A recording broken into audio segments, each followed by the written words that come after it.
Olá, o nosso trabalho é sobre os bordéis da Idade Média. Não tem uma data de início, mas dizem que é a profissão mais antiga do mundo. Os bordéis são geralmente administrados por mulheres mais velhas ou ex-prostitutas, que assumem a liderança da casa de prostituição, onde trabalham ou abrem outra, com novas meninas. Os donos dos bordéis são em geral chamadas de mãe, mãezinha, dona e etc. A faixa etária das mulheres indicavam as etapas pelas quais elas haviam passado. Por volta dos 17 anos, as prostitutas trabalhavam nas ruas, sendo que, depois dos 20, tornavam-se camareiras das casas de banho, vendendo-se nestes locais para os frequentadores. Por volta dos 28 anos, tornavam-se pensionistas dos bordéis. Depois desta idade, quando a beleza da juventude havia sido perdida, algumas prostitutas se tornavam cafetinas e bordéis, e algumas poucas se casavam, sendo que a maioria se retirava para conventos criados para acolher as mulheres pecadoras e arrependidas. As moças pagavam quarto e alimentação ao gerente, chamado de Haddad. As mulheres podiam não comer à sua mesa. Se não comessem, o Haddad vendia comida para elas. Cada um pagava 6 dinheiros por dia pelo quarto. O Haddad recebia uma taxa a cada programa. Esse regulamento garantia as entradas de dinheiro para o dono do bordel. Caso algum frequentador maltratasse as prostitutas, elas tinham direito de falar para o prefeito e com isso ele iria preso. Eram excluídos os gigolôs, também os amantes de coração, e também elas proibiam os jogos. Os clientes deviam ser aprovados pelo Haddad. Os que entravam na casa sem permissão eram condenados à prisão. Os que eram admitidos tinham de entregar as armas sob pena de prisão, multa e confisco. Nessa época em que a violência era tão alta que não surpreende que os bordéis fossem fortificados. Outro problema eram os roubos. Era obrigado aos clientes entregar joias e dinheiro ao Haddad. O bordel era protegido de dia por um funcionário e de noite por um capitão da ronda. Caso algum frequentador maltratasse as prostitutas, elas tinham direito de falar para o prefeito e com isso ele iria preso.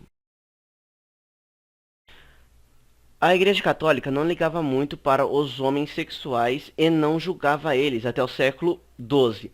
Não tinham evidência nenhuma preocupação especial sobre a homossexualidade ou o amor celebrado entre os homens.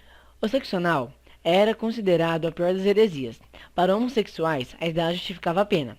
Após confissões obtidas na base da tortura, o indivíduo abaixo de 15 anos era recluso por 3 meses. Acima dessa idade, deveria ir preso e posteriormente pagar multa.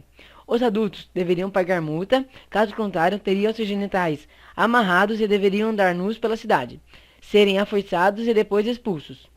Caso fossem maiores de 33 anos, o acusado seria julgado sem direitos à defesa e, caso condenado, morto em fogueira e seus bens confiscados. Apesar de todos os esforços, nesse mesmo período existem relatos de pelo menos 2 papas homossexuais, Papa Paulo II e Papa Alexandre VI. Em 1231, o Papa Gregório instituiu o direito ao Tribunal do Santo Ofício e ordenou o combate dos homossexuais em toda a Europa. Eles nunca foram tão perseguidos e humilhados. Os adeptos do cristianismo enfrentaram a prostituição através da Convenção das Mulheres, quando os cristãos conseguiram converter uma dama da corte em religiosa. Os romanos se vingavam matando uma cristã ou mesmo arrastando-as nuas pelas ruas antes de deixá-las em uma casa de prostituição. Algumas prostitutas viravam santas católicas como Maria do Egito. 20% do clero frequentava os bordéis. Só para deixar claro que a igreja tinha e operava alguns bordéis. No fim da Idade Média, a prostituição era aceita porque ela afastava os homens das mulheres honestas, evitando que eles se tornassem homossexuais. Evidentemente, a má conduta era mal vista, e com respeito, as prostitutas tinham uma atitude ambivalente. Embora a doutrina cristã proibisse as relações sexuais fora do casamento, e mesmo em seu interior as considerasse um mal indispensável para procriar, a prostituição floresceu. Século XVI teve a Reforma Protestante e Henrique VIII forçou a separação da Igreja da Inglaterra de Roma. A Igreja reavaliou os seus planos e fechou os bordéis à prostituição. Não era boa para a relação pública, mas ajudou a financiar a ascensão da Igreja ao poder.